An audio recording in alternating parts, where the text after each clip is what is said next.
making sense of making records.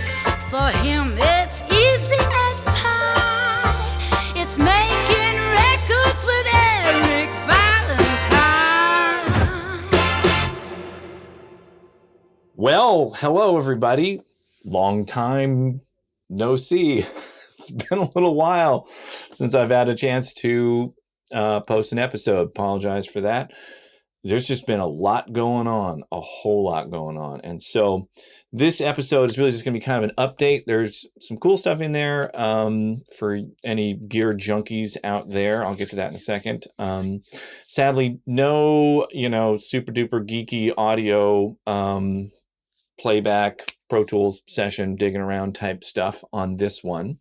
But I'll start off and say, if you haven't heard, I'm in the process of selling Barefoot Recording. And so part of that process, I'm selling off some of the gear. I did an initial round a little while ago. I did a post on my Instagram about it. So some of you may have already seen that. But this is the second round now. It just started today.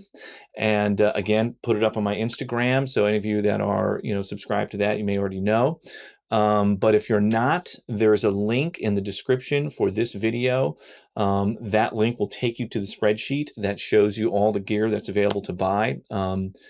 I started this morning. It already is going crazy fast. So a lot of the really desirable, super duper vintagey stuff is kind of already gone, but there's still some really cool stuff on there. If you want to get something from Barefoot Recording, the 20 years that I was there making all those records, the stuff was used on all the various records that were done there, from the Dwarves to Good Charlotte to Queens of the Stone Age, to Nickel Creek, to whatever, Smash Mouth, on and on and on, whatever stuff I did there. So, so check that out. If you're a gear junkie, I suggest pausing this video right now. Go to the list, email. There's a person named Nick that is helping, respond to all the inquiries about the gear on there. I've been on there answering questions a little bit here and there as well. Between the two of us, we're trying to get everything answered and get everybody set up. If there's something on there that you want, we will ship stuff out. Obviously, if you're in LA, it's super easy. You can just come by and pick it up and grab it. But here, I'll just give you a quick peek at what's going on. So bunch of amps for sale. You can see in this column, these are things that are already on hold. We're just waiting for payment from people that have already said they want particular things. Some of them already say sold. So that means I've already received a payment. And so it's definitely gone. So yeah, some cool stuff on here. This Berman amp, nobody's got this yet. These things are quite collectible. A British made amp, 1 million tubes in it, has a ton of gain. And it's a really cool, very rare amp. I did use it on a bunch of stuff. The situation is like that Barefoot became, there are 2 main rooms and then a third sort of half room there. And so there really is like 2.5 studios worth of equipment in that building. And I'll talk in a second about what I'm doing, but I don't need 2.5 studios worth of equipment anymore. I'm going to basically keep all of my favorite stuff that has really got the most use for me. But there's a lot of things there's duplicates of. I had duplicates for multiple rooms and things. And so there's things that I really love, but I don't need, I don't need 4 LA 2As anymore. So, and they're all original vintage, Teletronics LA 2As. So I'm selling a couple of those off. So it's stuff like that. It's genuinely great stuff that I love. But I just don't need it all. So I'll explain where all that's going in a second, but here's the list. So yeah, cool amps in here. This 212 cab, it's a really cool combo. There's this high watt. It has a really cool 12-inch Fane speaker in there. That thing has an insane amount of gain. I used it for really, really saturated tube guitar stuff. You can hear it like on some of the Death Ray records, and I know we used it on some Lost Prophet stuff, so it got all over the place, but really cool amp. Some other stuff in there, an old Sun Beta lead. I bought that while working on the Queens of the Stone Age record, because we were going for like this sort of tweaky transistory amp sounds on things. So I don't know if it made it on anything, but it was around, and we were trying it out and auditioning for things. This AC-15 is really cool. It's still available. It's a bit of an odd bird. It's it's a cool sounding amp, but it's been modded a lot, and so it's not really like an original AC-15. It's a copper top one, so it's like early 60s. It's great old amp, sounds amazing. It's just like at some point like a transformer got replaced and stuff like that, so it's not all totally original pristine, but it's a great amp. So yeah, I'll just breeze through this. So yeah, there's some guitars and stuff available. A cool Fender Strat 12 string. There's a bunch of cymbals in here. A Leslie speaker, this cool Ream, solid state transistor organ that's got used on tons of Smash Mouth stuff, all over the place on Smash Mouth. More cymbals, a bunch of microphones. A lot of this stuff is already getting scooped up, but let's see, there might still be some cool things in here. Yeah, there's an Allen Smart compressor for sale. Just don't need more than one of those. Then there's Aphex compressors. I use the Fab Filter gate now. I'm not turning back, but if anybody needs a hardware gate, there they are, and they're super affordable. Oral exciters, I really love those things. I would. I'm not sure if I actually really want to get rid of both of those, but there's other ways to do that now. But those things were great. That was definitely a part of my snare drum sound for a long time. Was this oral exciter? Cool. These API stuff is still available. All this these Eventide. This one's on hold now, but there's an instant flanger available. Yeah, so I don't know. You get the idea. Stuff's definitely getting scooped up. Summit Audios are still available. This Studio Electronics C2 compressor is really cool. It's basically a pair stereo 1176s is what it is. And so it's like FET style compressor with Neve output amplifier electronics. It's a great sounding box. Really, really cool. So there you go. There's the list of stuff. Okay. Yeah, stuff for sale for gear junkies. Go for it. Hopefully there's useful stuff on there that you'll enjoy. So this is what's happening. I'm selling Barefoot, and my wife and I, our family, we bought a farm in Vermont, which is where she grew up in Vermont, and she has a bunch of family there. We have a 2-year-old now, and I'm really, it just becomes very apparent how important it is to be close to your extended family. As he's growing up, he loves his grandparents. His grandparents love him. They have an amazing time together. And just want to be here more and be with them. So we were looking for a place that would allow us to be closer to family and do some other things. Well, we found like the most amazing thing I could have ever possibly imagined. It's actually really more where I pictured myself ending up. I grew up in California. I love California. I think there was a lot of opportunities afforded to me just because I was in California, either in Northern California, the Bay Area, just close to San Francisco and East Bay and Berkeley and Oakland. There's a lot of really cool music stuff going on up there. That's where I met Third Eye Blind and Smash Mouth and all kinds of amazing, talented people. A lot of benefits to being in California. We will still have a place in California because it gets cold for a very long time in Vermont in the winters. So we may sort of, go back and forth throughout the year. Just go where it's most comfortable at various times. So I'll still have Topanga Ice, my other little studio out there. So this farm that we bought is insane. It's 120 acres. It's unbelievably beautiful. Here's a few pictures of what we're looking at here. So there's a picture. There's this huge open meadow that used to be for grazing for cattle and stuff. There's Grace running around with a beautiful sunset. Just looking out the back of the house, the property has its own river. I've always wanted that, to have your own river. You can go out there, trying to see if I can get it together and do some fishing in the river. I love to fish, and there might be some little brook trout in there. And then off in the distance here, you can see the barn behind the trees here. We'll talk about that a little more in a second. You can see there's an amazing pond. Here's a little clip of me reveling about the pond. Eric, can you give me a little synopsis of your sensations right now? Well,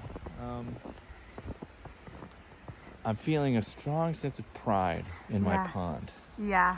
And I just want to start by saying that's not really something I've ever said before. My pond. I had a little koi pond, but that's, This is different. Look at this. One day, son, all of this will be yours. So there's a pond, and I'm going to try and stock it with fish and be able to go fishing in my pond. I don't know. We'll see how that all works out. Okay. So enough about the farm itself. It's beautiful. It's wonderful. But here's where I think it's going to be interesting to you all, if I haven't already lost you. So there is a barn. You can see it off in the distance there. And it's massive. It's like 15,000 square feet of barn. And this was really what attracted us to this place, is that, yes, we can have a place and we can be close to family, but this barn offers an opportunity to build the most indulgent, excessive, extravagant home studio, and ultimately probably a live venue you could ever imagine. It's going to be insane. So I'm basically moving barefoot to this barn in Vermont is what's happening. And the plan is we'll have this place that, will be for us to work on music for either Grace's stuff, or I'm actually planning on doing an album of my own music at some point in my super indulgent barn studio. But beyond that, I'm going to set this place up to be an extension of the Making Records YouTube channel. So I can actually have Making Records events in person at this studio. So let me just show you a little bit of the floor plan. Like, this is all happening right now. There are people over there right now doing construction, trying to turn it from a place that holds hay and horses into a place that's going to hold like Neumann microphones and, custom passive summing consoles and speakers and all that. So it's all going on right now. But here, check this out. This is the floor plan. Basically where we're at with it. So, just to get an idea of the scale, so there's going to be two levels to it. This will be all the ground floor stuff. This will be second floor stuff just in this area. And just to get an idea of how big this thing is, so from this corner all the way to this corner is 130 feet. And from this corner to this corner is about 70-something feet, something like that. That's how big this thing is. And so this is what we're going to be doing. This here is going to be like a wood shop and pottery studio, like a creative workspace for doing, woodworking, all kinds of stuff. This area here is going to be just storage for all of Grace's live touring gear. She's been storing it in Nashville forever, like for a decade at least. Paying, to store it at a place in Nashville. We just had this epic adventure. Our trusty companion and helper, Alex Proctor and Bertie, went to Nashville and packed up all this stuff, an insane mountain of gear that had accumulated out there, into a single 26-foot box truck. It was packed literally from end to end, floor to ceiling, like, dangerously full of stuff, and they drove it from Nashville to Vermont. Everything got unloaded here. It's all in storage here, and so all that equipment is sort of getting consolidated now. So there's certain items that we have a beautiful Hammond B3 organ out in LA at Barefoot Recording. Grace also has an amazing B3 organ that she tours with. Now we're just going to keep one of those and keep it here in Vermont. So it'll be available to use at the studio when we want. And then when she goes on tour, we'll take it with us and go on tour. So a lot of consolidating, sort of streamlining stuff. I also kind of realized with the gear at Barefoot, there are so many things in there. There's so much stuff in that building. There are things in there I literally hadn't touched for 10 years. Like they've just been sitting on the microphone shelf for 10 years, never used them, And so if I haven't used it in 10 years, I don't need it. I just don't need it anymore. It may be amazing and totally cool for somebody else. And I see when the stuff goes up and people start emailing like, oh, I really want this thing. I always have this weird pang of like, oh man, maybe I should keep it. I just didn't realize how cool it is and I never used it or something, but it's time to let it go. So it's for all your benefit, I hope. So this is storing touring gear. This is the lounge. And so there'll be a cool like common area where everybody can hang out, watch TV and make food, blah, blah, blah, whatever.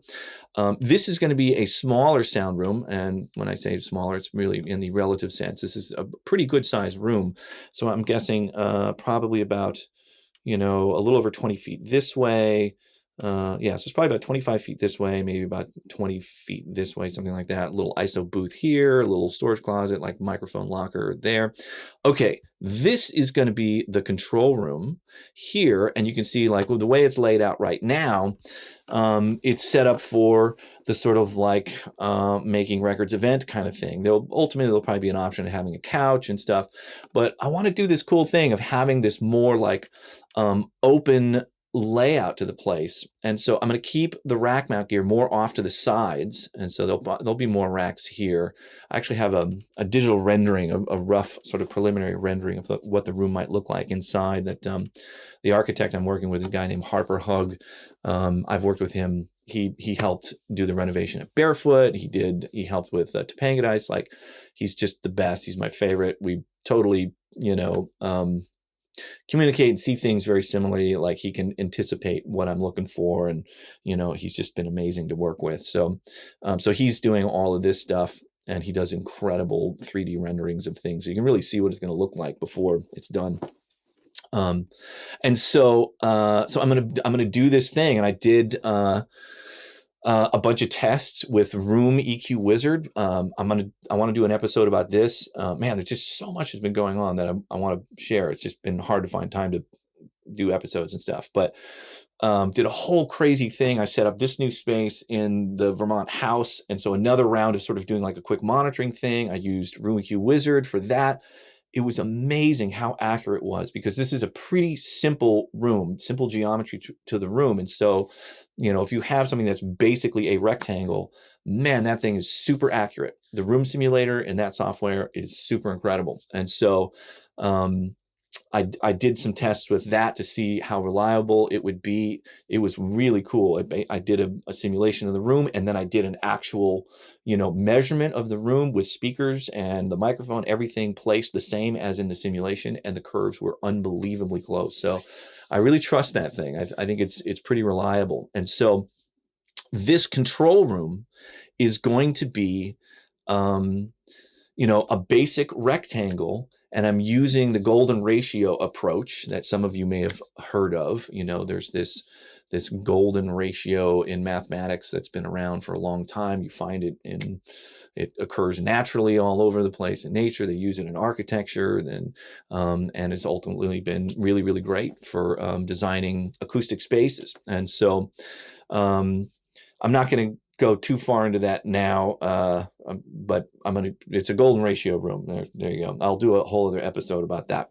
And so you can see, I can fit a bunch of people in here. I have this open floor plan where I'm going to have this rolling desk thing. So here's a render of the room, and you can kind of see up at the front here. So this is going to be this little, it's getting a little pixelated, rolling desk thing. I'll have my own little monitor that's attached to just this simple little work surface that has just a keyboard, a trackball, and a monitor controller, and a screen for me to look at for up close stuff. There'll be big monitors up here, in between the speakers. And I think I'm going to try. I don't know. I'm hoping, fingers crossed, I'll be able to pull off getting these large format Strauss electroacoustic monitors, the MF 2.1s. I've been talking to him about it. He's been giving me a bunch of cool input about acoustics and stuff like that. So hope I can make those happen. They're crazy expensive. So, I don't know if that's going to happen, but we're going to try. And so the acoustic treatment in here that is showing is not really exactly what we're going to do. With the experimentation that I did here in this little room, and even the stuff that I did back at Barefoot, I've settled on an approach here. I'm basically doing the same thing that I did in Topanga, which was anechoic in the low frequencies as much as I can do that. And so so that means basically all 5 surfaces, every surface except for the floors, the only one where I can't do it, are going to have a massive amount of bass trapping is everywhere I can put it. So basically the entire walls, with the only exceptions will be doors, windows, wherever there might be gear or something like that. And so as much bass trapping as I can possibly get in the room. Topanga, I did like the rock wool approach. It's like 2 feet deep of rock wool. It worked out well in that space because the walls are kind of thin and the really sub frequencies just kind of went out. But in this new place, the walls are a little more substantial, and so more of the very sub frequencies are going to get trapped in. Did a bunch of research about this, and I'm going to go tube trap for all of these walls. I'm just going to be totally, surrounded on all 4 walls and the ceiling with tube traps everywhere. I'm going to build them. Did a bunch of research on this, and I was trying to figure out basically, and somebody asked this recently. There's a comment on the speaker tuning thing asking about this specific thing. Basically, per volume of space in the room, what is the most efficient for absorbing low frequencies, and excluding really specific stuff like Helmholtz resonators and things like that. If you're looking for broadband low frequency absorption, I think tube traps are the way to go. I had a long conversation with one of the engineers that works at ASC, talked to them, and just on my own experience, just like real world experience of putting tube traps in a room and measuring the difference that they make. It's massive. Like, it's unbelievable how much impact they have for the amount of space that they take up in the room. The rock wool approach, there's this like quarter waveform rule where you need a quarter the length of the waveform in order to be able to absorb it. And when you start getting down there, like 60 hertz, that's like an 18, 20 foot waveform. Like, you need 4 or 5 feet of that stuff to actually absorb that waveform. That's not going to work. Like, my room's going to be tiny if I have 4 feet of that stuff all around me. And the tube traps are way more efficient. There's this pressure differential that happens inside the tube that allows it to absorb lower frequencies more efficiently. So that's what I'm going with. So this stuff in here, it's going to be a bunch of tubes in between all of the rafters, the rafters in the ceiling, and then we'll see what happens on the walls. Because it'll just be, it's just 2x4 joist in the wall. So they'll probably be sitting sort of just, kind of ducking in those little recessions between the rafters a little bit, and there's gonna be a ton of them, and then huge ones in the corners, like especially these front corners. I'll probably do like 24-inch ones in the front corners and in the back corners, and we'll see. I still haven't laid that out yet, but we're gonna do a ton of those all over the place.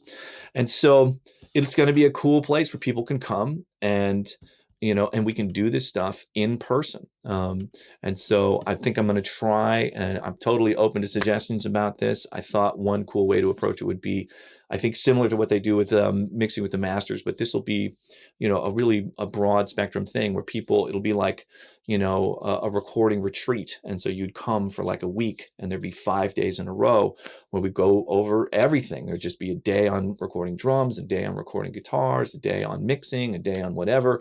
And then each day there would be time to have one-on-one with the group that's there. So to do whatever you want to focus on, I could, hang out with each person individually with the entire studio available to us. If you want to focus on recording something, I'll do that. If you want to, focus on mixing something, I'll do that. We'll hang out, get in it for a few hours or whatever the time frame ends up being, and really like go on a personal level, like what exactly you're looking to figure out. And if I can help, hopefully I can help figure it out. So that's the part of this that I think will really, affects the whole Making Records YouTube universe. So I'm really excited about it. It's a cool new thing. I've been enjoying doing the channel. I can't tell you how much I appreciate everybody's participation and interest in the YouTube channel. And so this is a way to sort of take it to another level, and hopefully there'll be interest in coming here and experiencing this place. So yeah, let's go back to floor plan. There's the control room. There's going to be a machine room here. I'm going to keep my analog tape machine, so I'll still have the Scully 16 track and Ampex MM1200, possibly the Studer A800 24 track. I don't know if I need that one, but I'll have that. A cool ATR 102 half-inch mixdown deck. This will be just more general storage and utility closet, just for keeping stuff close at hand. So then over here, let me zoom out more so we can see this. So this is going to be a massive sound room, like Abbey Road level sound room. And it's going to double as a live venue. So there's going to be, okay, you got to get out of here. So there'll be a stage at this end with a little ramp. You can get up here, get set up on the stage, blah, blah, and then a little sort of backstage area and a bathroom. And so, like I said, this is like 75 feet across here. And so the whole room will be treated with panels that are sort of like diffused hard on one side and then absorptive on the other side. So the room can get a lot deader, or you can liven it up and have a big, long, luxurious reverb in there. And so it's going to be an amazing space. I mean, you can record orchestras in here. You could do anything in this room. And so there will also be, a bar in here on the first level. Where this dashed line is, this is where there's going to be an upper mezzanine. There's stairs that take you up, and there'll be a deck up here and doors so people can hang out up here, watch the band playing, do whatever. But most importantly, this will double as an amazing, massive sound room. So then if we go to the upper level, so we're, right now this second floor goes, the existing second floor goes this entire area, but we're going to take out the second floor here. And so it will go all the way to the, A-frame wood ceiling. And so the peak of the ceiling is 30 feet up. So this whole area is going to have a 30-foot ceiling, just a beautiful big open space.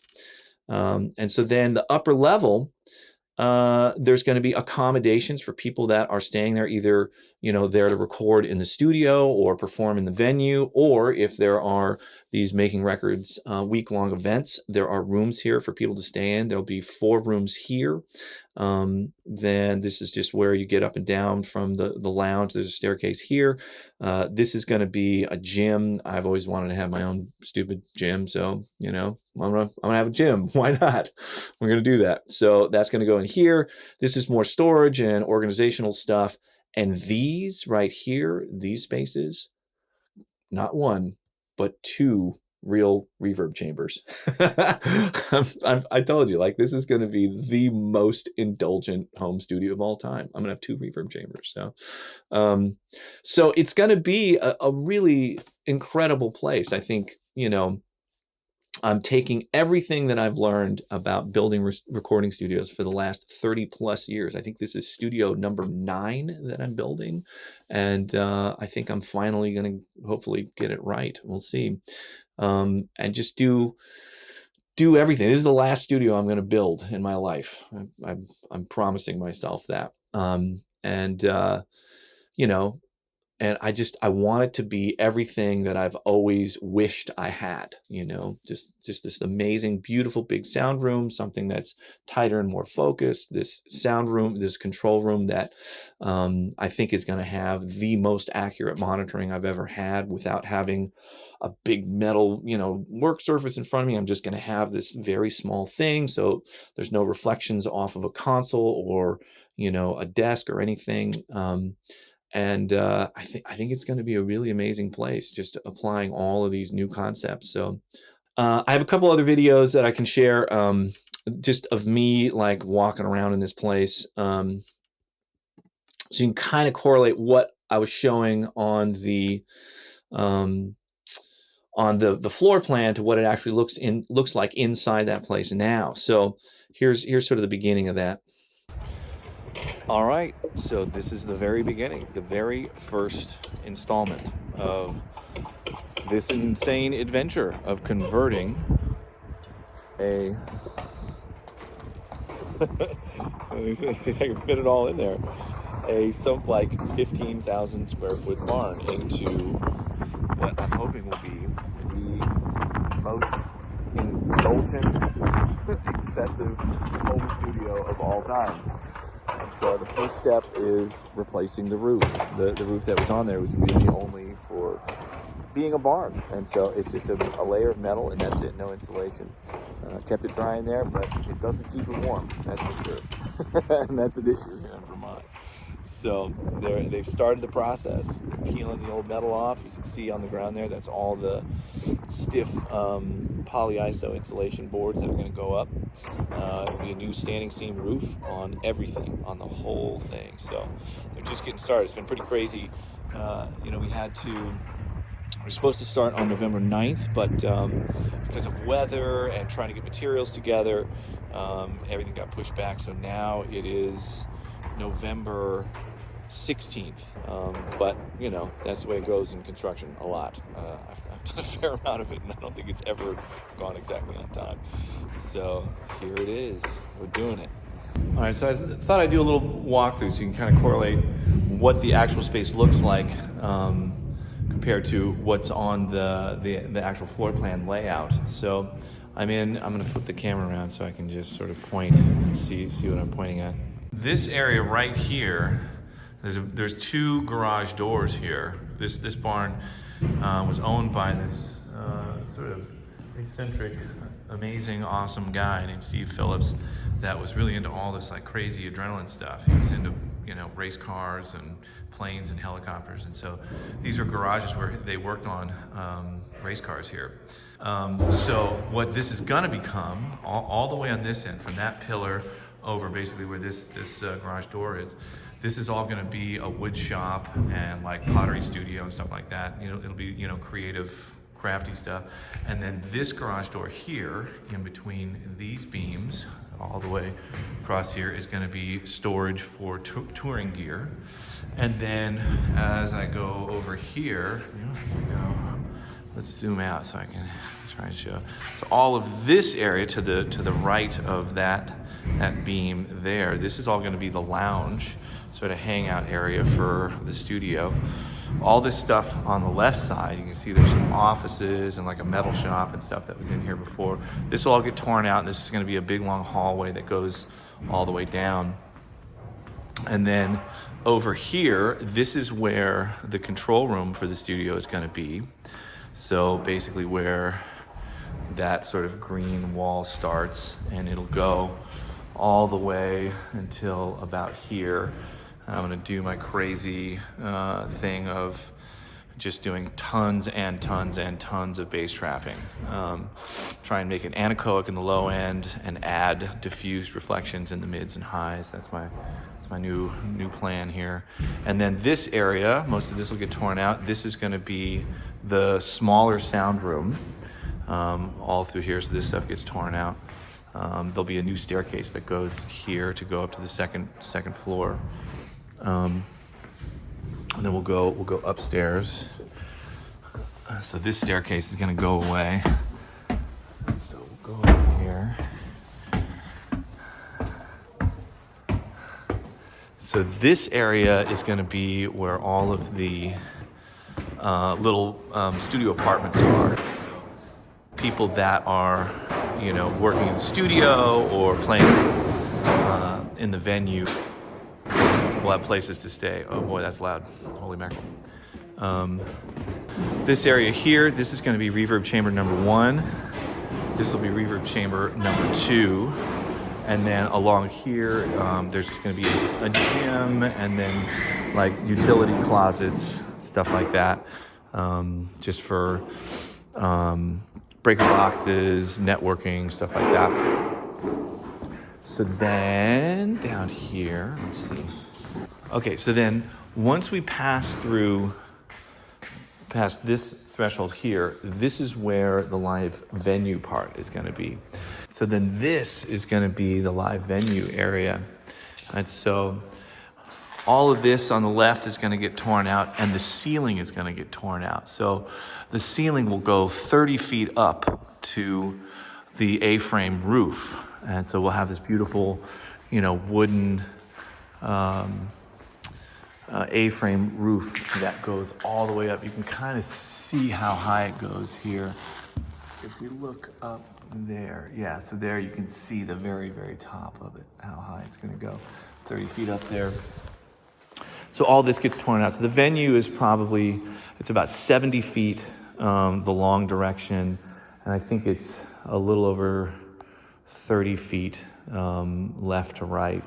I can't remember the exact dimensions there. And so this is where the previous owners used to park his plane. And so you can see the little yellow markers where they put the wheels and the tail of the plane would go back there. A bunch of crazy stuff. There's like these old meat lockers and some really creepy old stuff in here. These like meat hooks and stuff. Yeah, this is the thing that nightmares are made of. So all the nightmare stuff's going to get pulled out, and it's going to be turned into a lovely, sound room and live venue. So the room is going to be huge. It's going to be like, like Abbey Road huge. So it should be interesting, just doing the acoustics of it, getting it treated right. And I have a more, humanely sized room that I'll be able to use with the control room.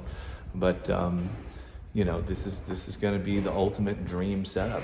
This is the last studio I'm going to build. This is studio number 9 or something that I've built in my life. So I think I'm finally going to get it right. We'll see. Let's see what happens.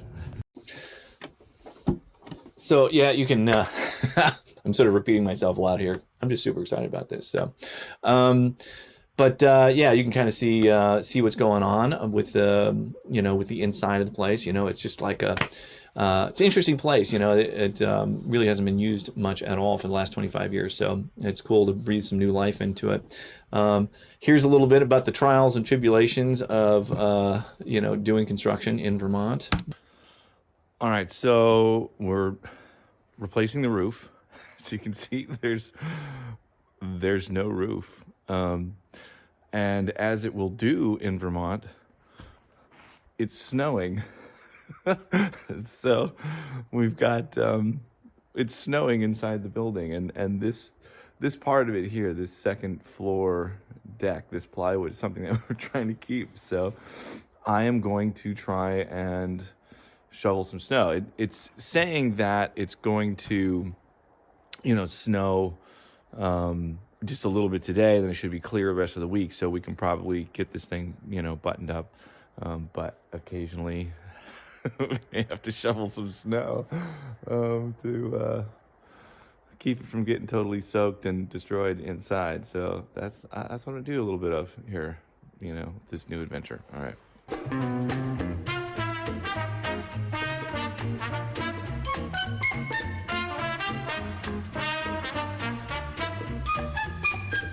You do what you got to do. Sometimes you got to shovel some snow, but it's all good. I just couldn't be more excited about this whole thing. So yeah, there you go. That's what's been happening. It's been a lot, man. It's just been a lot of dealing with real estate stuff and negotiating deals and trying to make stuff happen. And man, we just barely got this farm. It was so close, literally down to the hour.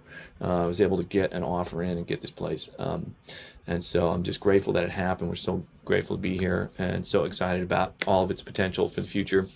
It's going to be called the Shepherd Brook Farm and Sonic Forest is the official title for this place.